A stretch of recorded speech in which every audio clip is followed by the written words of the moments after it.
Welcome to the Epic Dad Show. This is your host, Fraser Cameron, and I just wanted to pop in to your ears today and have a bit of a chat about imposter syndrome. I'm sure you've all heard about it, and I'm sure most of you have felt as though it has afflicted you in some way, shape, or form during your time on this amazing planet Earth. So my view of what imposter syndrome is when you have a fear that you're going to be exposed for being something that you're not, when you believe that you're not being who you truly are. Now, I want to challenge this notion because I actually think we're scared of being exposed for who we actually really are in a different way. I think we're scared to step in to who we are and to really shine brightly because we don't want to be seen to be standing out. Like we spend our lifetime trying to conform, right? Trying to adhere to conventional wisdom, the status quo in society telling us this is how we should be.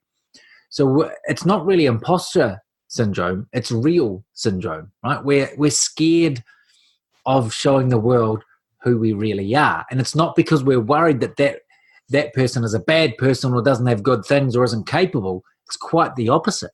We're worried that person is incredibly capable, is full of amazing superpowers that can impact the world in so many different ways. So we end up then crawling back into our shell. We end up crawling back into playing small and being very aware of not standing out, not being anything too special, but just playing it safe and being comfortable. I know that it is the easy option, but I also know it is a surefire way to end up frustrated and full of regret, right? Like you hear the documentaries they have about people in retirement villages. And I know I've mentioned this before, but it's worth mentioning again. When they ask what their biggest regrets are, they mention that they lived someone else's life, that they didn't really do the things they wanted to do. Now, that's the ultimate imposter, right? They lived someone else's life. They were too scared to live the life that they wanted to live, or they didn't feel enabled or empowered to do that. I think it's absolutely vital that we identify who we really are and then step into it, right? And I'm not saying don't care about what other people think or say, but don't focus on it. People are going to judge you either way. People are going to have an opinion either way. And instead of worrying about trying to influence it, just acknowledge that it's going to happen and acknowledge that it doesn't change who you are. And it certainly doesn't change the impact that you can make, right? So it's about focusing on those things that make you who you are, that make you stand out, those unique traits, that unique combination of strengths, that unique perspective that you bring. Share it. Let it shine brightly.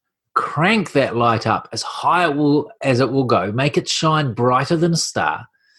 And I know that's corny and cheesy, but it's absolutely fundamental, right? Crank it right up. Really emphasize it, maximize it, and step into the real you. Don't buy into the imposter syndrome, or as I've just recently renamed it, the real syndrome, because it's not serving anyone, least of all you and those close to you.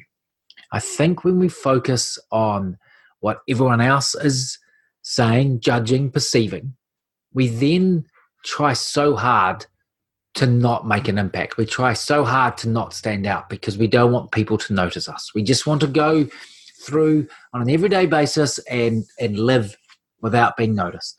And that's the tragedy. That's the mistake I see so many people making.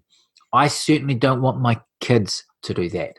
So I have an obligation and a responsibility to not do that myself. I need to lead and show them it's okay to be different.